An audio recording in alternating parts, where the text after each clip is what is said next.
my point of view, Angela Merkel, the first green chancellor, she ruined basically our country. She enforced, without asking the people, she enforced to open our borders for illegal immigration in 2015. She wrecked and destroyed our backbone in terms of obnoxious energy policy.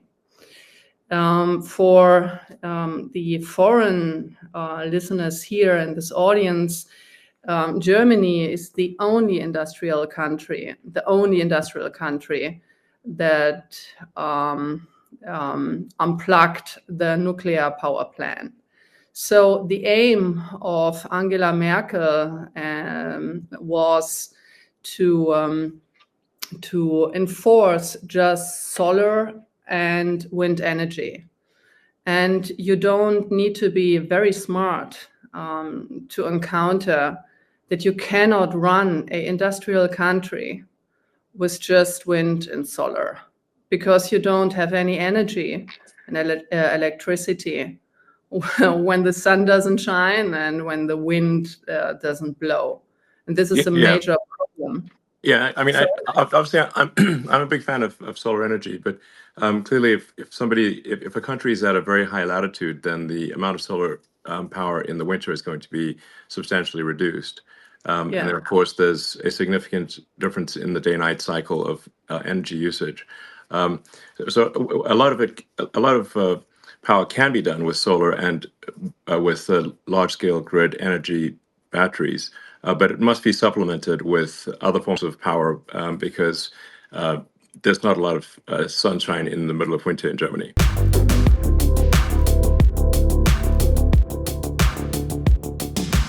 What we also stand for, since we are a conservative libertarian party, so at least we see ourselves like this, but we are extremely negatively framed as a so-called extremist party by the mainstream media.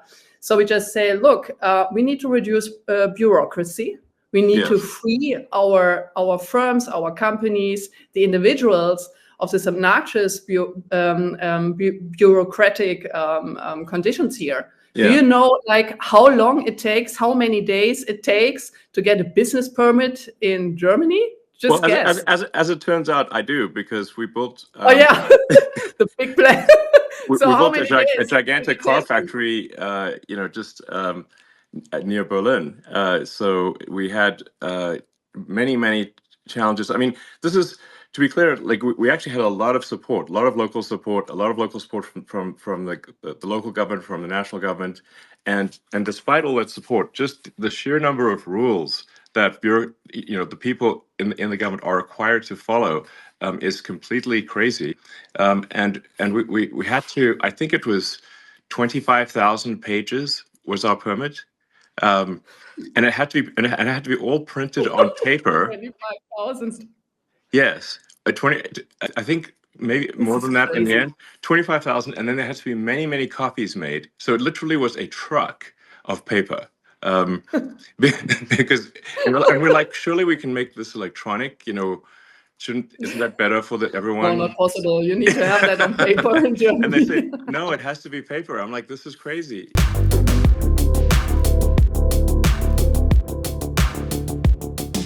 So we have this same insane, wokish, leftish, socialist agenda in our educational system. So the young people, they don't learn anything in school, in university, etc. So they just learn about gender studies. Are you serious? And they just,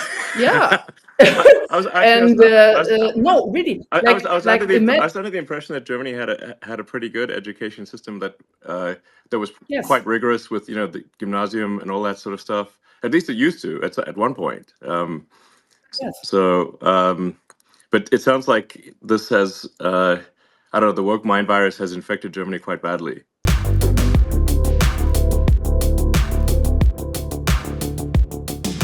So we had an influx of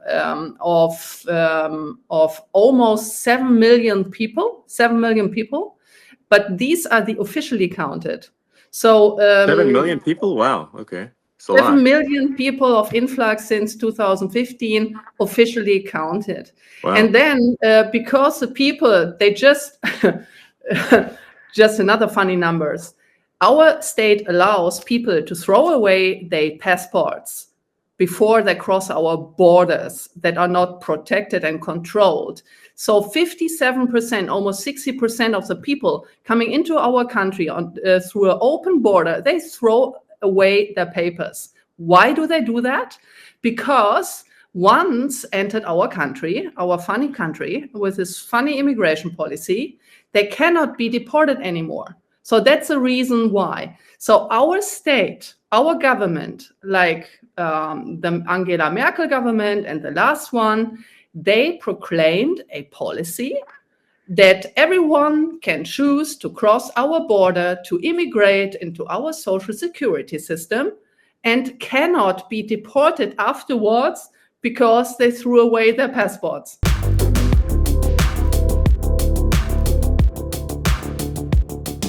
Free speech, right? Yes. And you said it, free speech is a precondition of democracy. Yeah. If you are not able to form a proper opinion and exchange opinions and ideas, and a democracy should be a competition of the best ideas, right? Absolutely. And compromises. Yes, yeah, exactly. Without freedom of speech, people are obviously not able to say what they want to say, and then they cannot make an informed vote.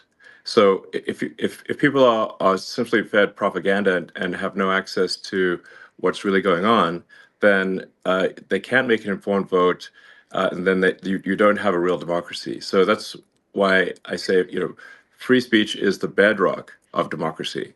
There must be free speech in order for people to make an informed vote. So that's essential. And you can sort of, it's actually quite easy to tell who the bad guys are. It's like, who wants to shut down freedom of speech? They are the bad guys. It's very clear.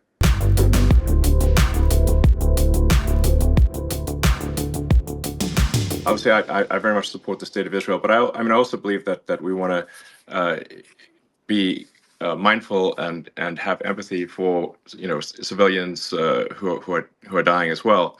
When I've had conversations with Prime Minister Netanyahu, and I think we're largely agreed. I mean, there's three steps, which is like there's no choice but to eliminate those who wish to eliminate the state of Israel. Hamas essentially, but then and then the second step is to fix the education so that Palestinians are not trained from when they are children to hate and want the death of Israel. So you've got to fix the education system, and then the third thing, which is also very important, is to make the Palestinian areas prosperous.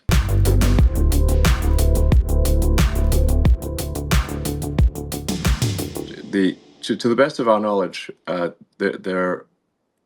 the only place with life, or certainly the only place with life that is intelligent in some form. A lot of people think, oh, there must be aliens, but I've not seen any evidence of aliens.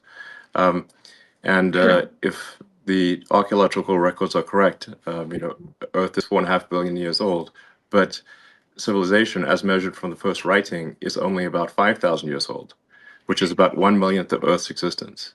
So all of human civilization is a tiny flash in the pan so far.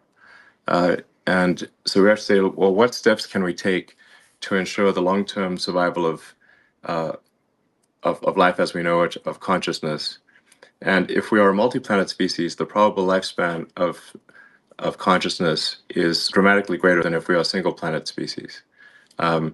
This is not to say that I think that Earth is about to die or anything like that, but there is some risk.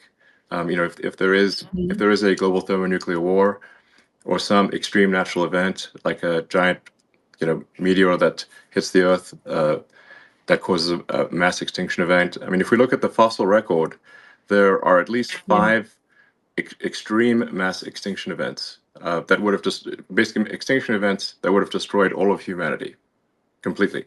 There's 5 of them at least, and so I think if we we should take this opportunity today, because for the first time in the 4.5 billion year history of Earth, it is possible to extend life and to extend consciousness beyond Earth.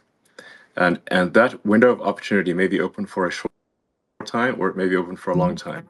But just in case it is open for a short time, we must take advantage of this window, and as quickly as possible become a multi-planet species, and ensure the long-term survival of civilization.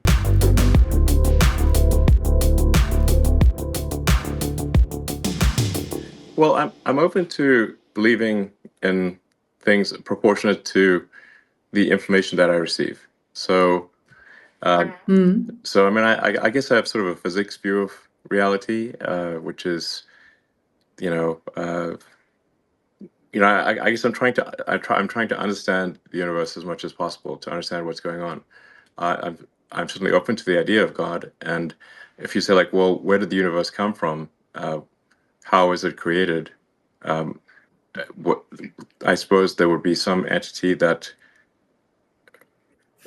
you could call God. I don't know. But that's a separate question from, say, is there some entity that is observing our daily actions and rendering a moral verdict on what we do from day to day? That doesn't appear to be the case, because, at least there's some very evil things that happen in the world, and if there's someone observing us on a moral basis continually, then it does seem odd that some very evil things are allowed to occur. But maybe that is the case. I don't know. I try to form my opinions based on what I learn, and as I learn more, I aspire to change my views to match what I learn.